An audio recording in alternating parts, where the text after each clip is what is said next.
She stood in the doorway with her suitcase and said, "Jason, I'm going on a girls' trip. While I'm gone, you need to think about your mistakes." Everyone who heard her laughed like I'd just been scolded by the head of HR. They thought I'd nod, apologize, shrink. Instead, I simply smiled because I already knew something she didn't. She just handed me the perfect moment to change everything. Before we go any further, hit that subscribe button, drop a like, and tell me in the comments if you've ever been blamed for something you didn't do. You're not alone. Now let me take you back to the scene where the whole thing began unraveling.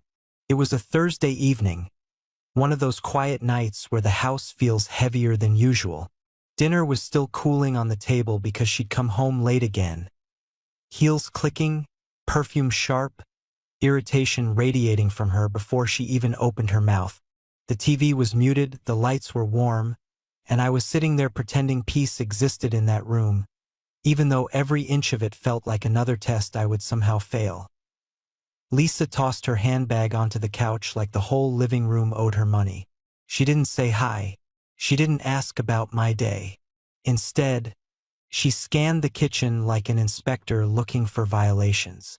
A pot not perfectly aligned on the stove. A glass air-drying by the sink. My work jacket on the chair where I'd dropped it after a long shift. Her expression tightened with each discovery. "You didn't take the trash out last night," she announced, arms crossed like a prosecutor about to win another case. I tried to keep my tone calm. "I got home at midnight, Lisa. I figured I'd handle it this morning." She scoffed. "I had to drag those bags out myself. Do you know how humiliating that felt? The neighbors probably think I live with someone who doesn't care about basic responsibilities." Humiliating, because a trash bin wasn't on the curb by sunrise. Meanwhile, I'd worked a 10-hour day, fixed the leaky shower that weekend, and paid most of the upcoming bills without so much as a word from her. But in that moment, none of it mattered.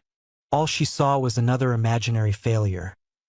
The air around us felt heavy, the kind of weight you get when you've been holding your breath so long you forget how breathing works. I swallowed whatever argument was forming and kept my voice steady. "I'll remember next time." And she smiled, victorious, satisfied, as if I just admitted in writing that I was the root cause of every inconvenience in her life. That smile, that tiny triumphant curl at the corner of her mouth, said more than any insult she'd ever thrown my way. That was my everyday reality. 2 years of living with someone who never apologized, never admitted fault, never once asked whether I was okay. 2 years of being told my tone was wrong, my timing was wrong, my reactions were wrong. When her car got a flat, somehow it was because I didn't remind her to check the tires. When the dishwasher jammed, it was because I loaded it like a caveman. When her sister called her dramatic, she insisted I'd influenced her family against her. And the worst part, I started believing it. That's what happens when one voice grows louder than your own. That night, after she finished her ritual of listing my shortcomings, she finally dropped the announcement like she was doing me a favor. "I need a break," she said, scrolling her phone. "Rachel and the girls are going to Cancun next week. I'm joining them. I've been under so much stress, and we both know why." I almost laughed, but exhaustion won. "Why?" "Your negativity, Jason. Your energy.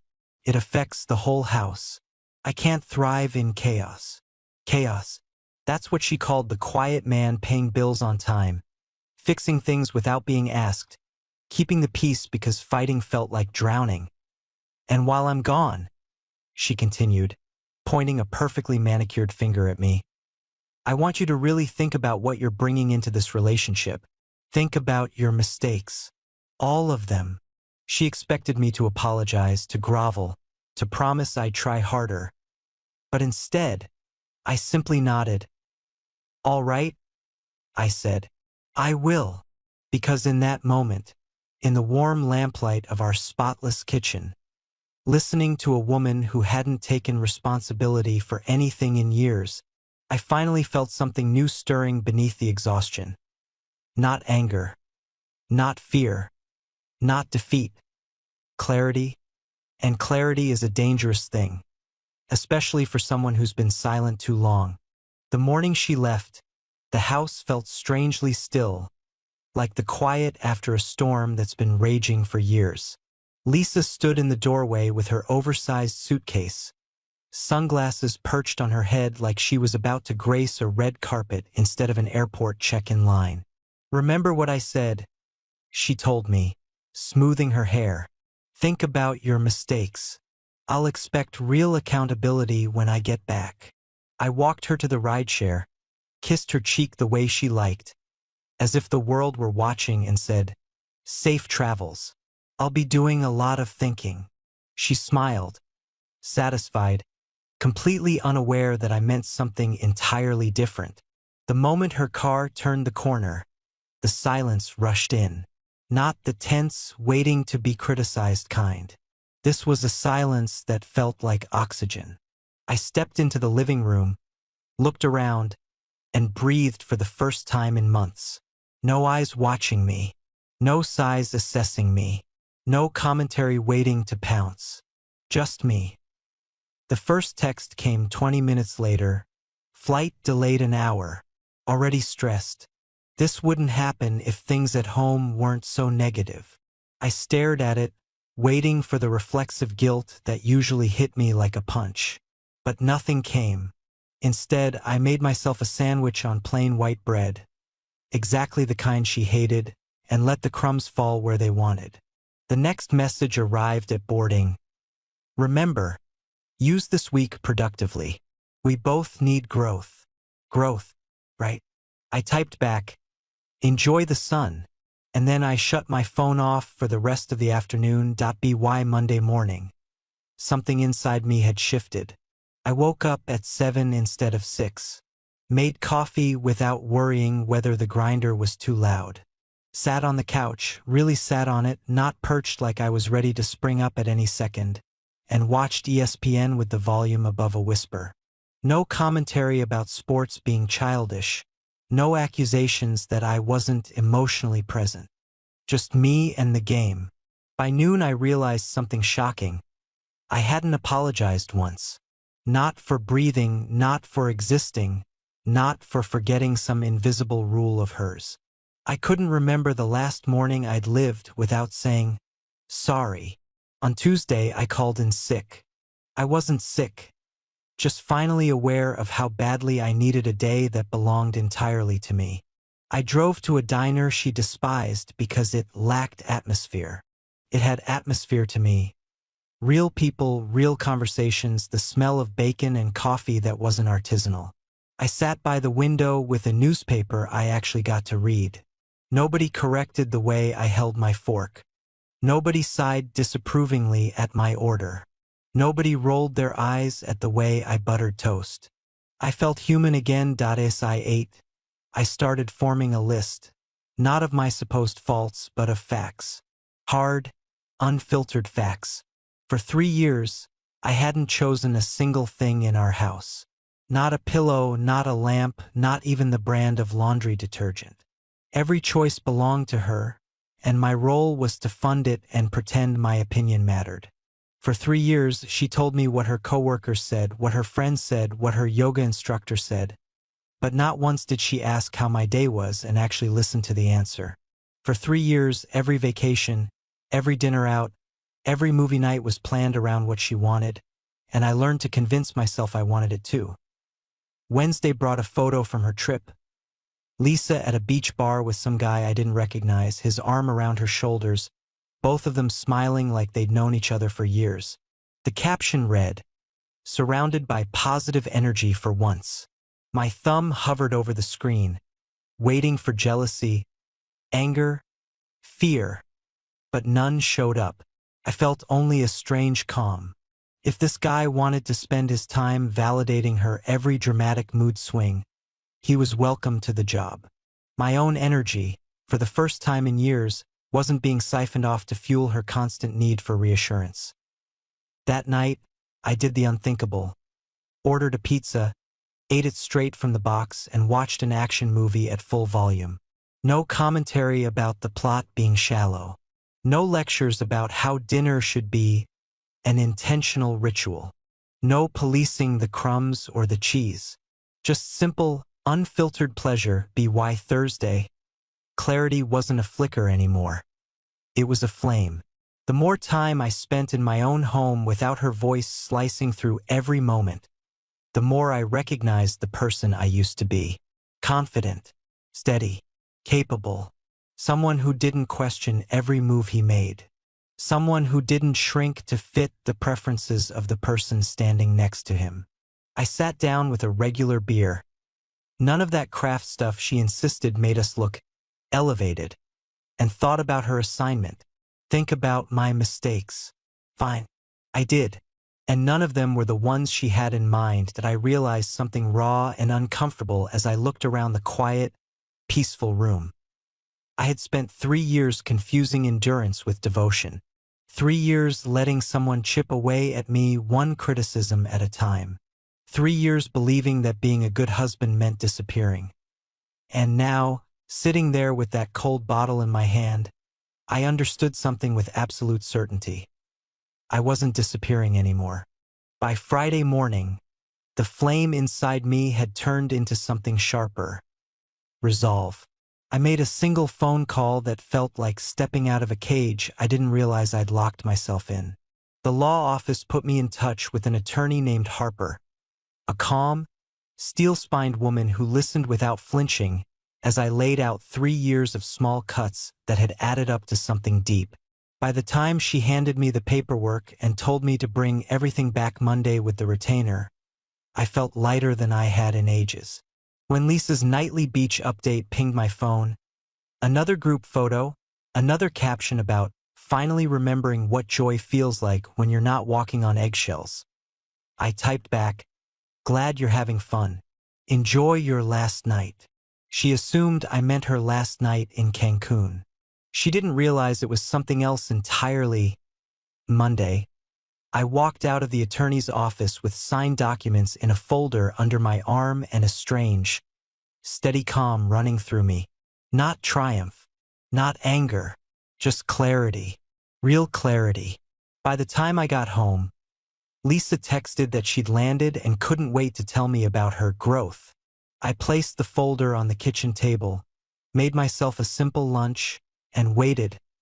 She burst through the front door that evening like she owned not just the house, but the air inside it. "I'm back," she announced, dropping her expensive luggage right in the middle of the hallway, perfectly positioned for me to trip over. Her eyes darted across the living room, scanning for flaws the way some people search for Wi-Fi. "It looks exactly the same," she said, almost disappointed. "I thought maybe you'd reorganize something, show some initiative." I kept my voice steady. I didn't feel the need to change anything. She frowned at that, but breezed past me into the kitchen. When she opened the refrigerator and spotted the regular beer, her face tightened. "You bought this." "I bought what I wanted," I replied. Something in my tone made her blink, but she shook it off and launched into her presentation. She scrolled through photos, smiling brightly at beach shots, bars, sunlit breakfasts.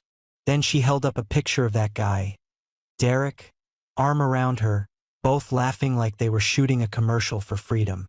"He's a marketing executive," she said proudly. "Such a thoughtful guy. He helped me see our situation clearly." "I'm sure he did." She missed the edge in my voice completely. When she finally got to her conclusion, she leaned forward with the confidence of someone delivering a sermon. "I realized our problem is your stress. If you learn to manage it better, therapy, meditation, something, we can fix this. You just need to be more positive. I can help you grow." I nodded slowly. "And what did you realize about yourself?" She blinked like the question was in a language she didn't speak. "About myself? Well, I think I need to be more patient with your growth." I let that hang in the air, then placed the folder between us. "I did a lot of thinking, too. I said. And I found a solution. She opened the folder, expecting some self-improvement plan she could critique. Instead, she froze. Her face drained as she read the header. Petition for dissolution of marriage. What is this? She whispered. The solution you told me to find, I answered. You wanted me to think about my mistakes. I realized my biggest one was believing this marriage was fixable. Her voice shot upward. Are you divorcing me because I went on a trip? No, I said calmly. I'm divorcing you because you came home from that trip and told me everything I needed to change to keep you happy, without asking for 1 second what might make me happy. She insisted we could fix it, we could try counseling, we could reset. But when I asked her to name one thing she had apologized for in the past year, she couldn't. Not one.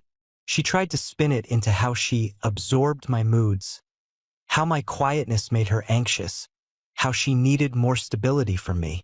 It was like watching someone read from a script and realizing the play had ended hours ago.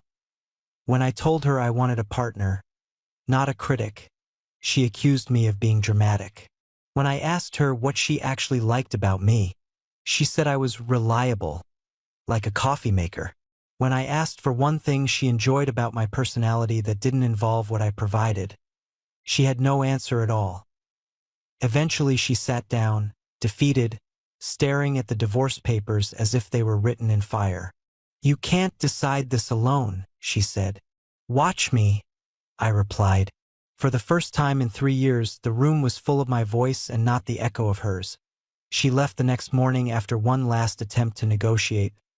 Lists, compromises, guidelines, all of them ways to manage me, shape me, mold me into something easier for her to control. When she realized none of it mattered, she grabbed her purse and said, You're making a huge mistake. You're walking away from someone who cared. I told her, No, I'm walking away from someone who cared about changing me. And with that, she walked out. No slam, no dramatic exit. Just a quiet click of the door that sounded like freedom. 3 months later, the divorce was final. She kept the car. I kept the house. She took half the savings. I took something better, my life back. Someone told me she's engaged to that guy from the beach. Good luck to him. And as for me, I learned something from the week she left. Sometimes the only way to think clearly is to be left alone long enough to hear your own voice again. She asked me to think about my mistakes, so I did. And then I fixed them. But if you enjoyed the story, make sure to subscribe, hit that like button, and drop a comment. I'd love to hear your thoughts.